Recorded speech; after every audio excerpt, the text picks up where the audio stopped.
Hello everyone. In this video, you will see a demo of a DDoS attack detection in the case of massive machine type communication slices in 5G. This demo is done in the context of the H2020 MonB5G, which aim to achieve zero-touch management in future 5G, beyond 5G and 6G network. And the demo is done by the NetSoft group of the Communication System Department of Eurocom. The demo objectives is to demonstrate MonB5G component to ensure zero-touch service management by detecting and mitigating DDoS attack in 5G, considering the case of massive machine type communication without human intervention.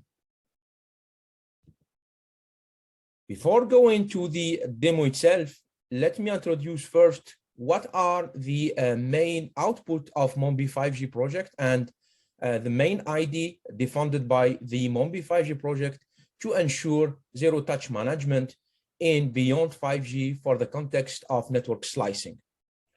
So MonB5G consider an end-to-end network slices that are deployed on top of different technological domain composed by a radio access network, the transport network, and the cloud and edge part. Each technological domain is managed by its own orchestration and management tool, and MonB5G will provide the system that allow to introduce intelligence and, of course, using AI and machine learning in order to help these systems or this orchestration and management system that I call it assisted system, in order to take decision without any human intervention. And as you see in this figure, we have like a closed loop. So MonB5G introduced the element which is called monitoring system. The monitoring system, its objective is to do data collection from all the technological domain hosting an end-to-end slice, format the data, and aggregate this data.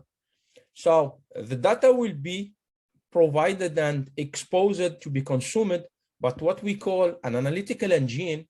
The role of the analytical engine is to train machine learning models, but also to run this algorithm, do inference in order to detect any anomaly or security threat as in this demo. Then this analytical engine will generate notification and alarms to a decision engine, which take the decision, which is based either on a policy provided by the slice owner or use inside it a reinforcement learning algorithm in order to take the decision. So decision making for the decision engine could be increasing, for instance, the resource block, the CPU dedicated for the virtual network function running the slice component, update route in case of transport network, or block traffic as in the case of this demo. So this is the high level picture of the demo you will see in this video. It represents a slice where we have shared component here, which is the core network and radio part, which is composed by IoT devices. We assume that there is a high number of IoT devices, and all the IoT devices are generating traffic, which follow a normal traffic beta distribution 3-4, which correspond to the specification that are provided by 3GPP in this document. So what is the role of the monitoring system here? First, the monitoring system will monitor the number of attached requests received by this element, which is the IMF. And this data will be formatted and provided to the analytical engine, which will do analysis using machine learning algorithm. And this analytical engine will detect if this is abnormal traffic or normal traffic. Normal and abnormal traffic, which means that there is an attack ongoing on this IMF, which is the authentication and mobility function of 5G. Then the analytical engine will generate a list of suspected UE to be malicious. Then this D will do the mitigation by detaching these UE and blacklist them. So the information will be enforced through the IMF in order to detach the concerned UE and blacklist them. The analytical engine run a gradient boosting technique coming from machine learning to classify traffic and hence detect abnormal one.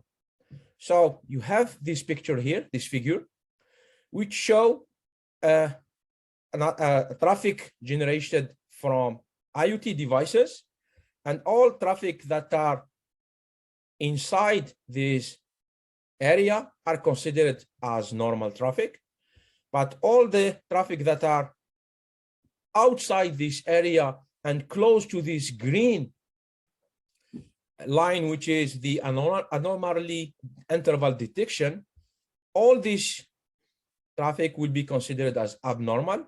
And in this case, the analytical engine will send output to D containing the list of user equipment with an associated probability that they are malicious. So for the demo and to implement this, so all the three components of MonB5G are implemented using Python code.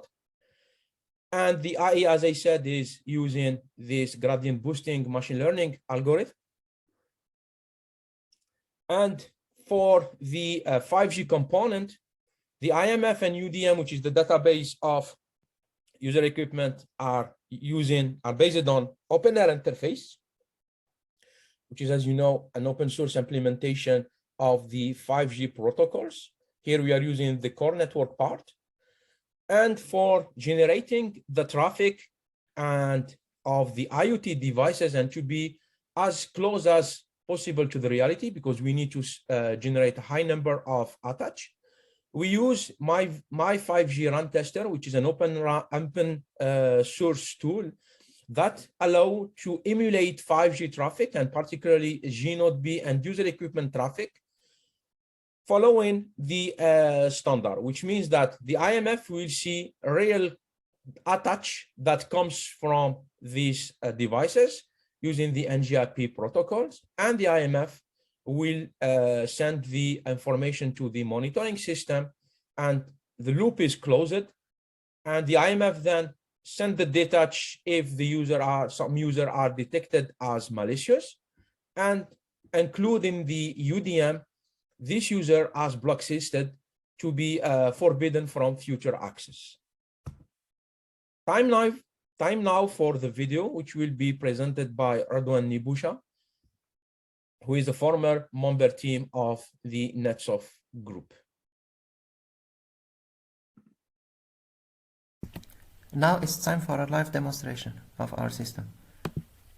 So you can see here on the right we have the logs of the analysis engine, the decision engine, and on the bottom right our command line where we will run our commands, and on the left we have the logs of our IMF component from our core network.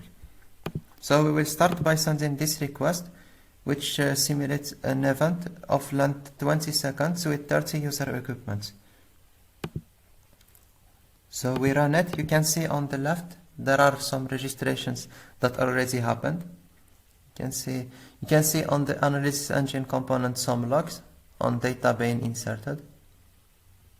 And you can notice that for the decision engine didn't receive data yet, because the end of the event hasn't been detected yet.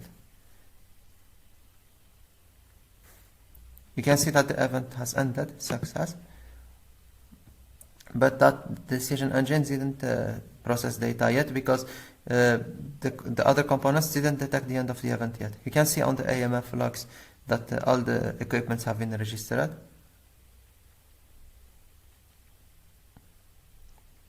And you can see also on the analysis engine some updates that now some detection values have been calculated.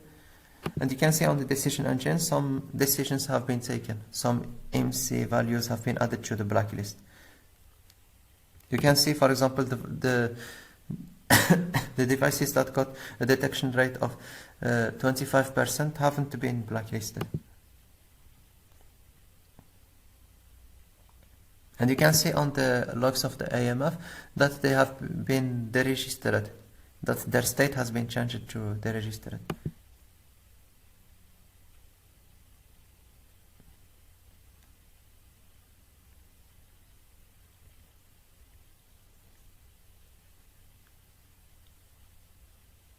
Okay, now we will simulate another registration of a device. So this time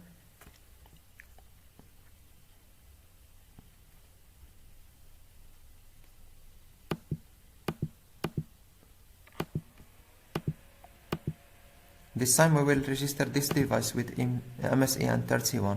It hasn't registered before, so in this case you can see that the registration has been successful.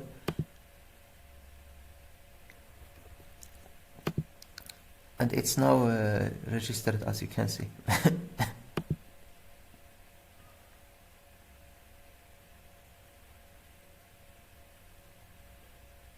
Now we will try to register a device that has been blacklisted in the past. Let's try, for example, 25. You can see that the AMF has received the registration request, but that is still in the deregistered state. And if we look at the logs of the AMF component,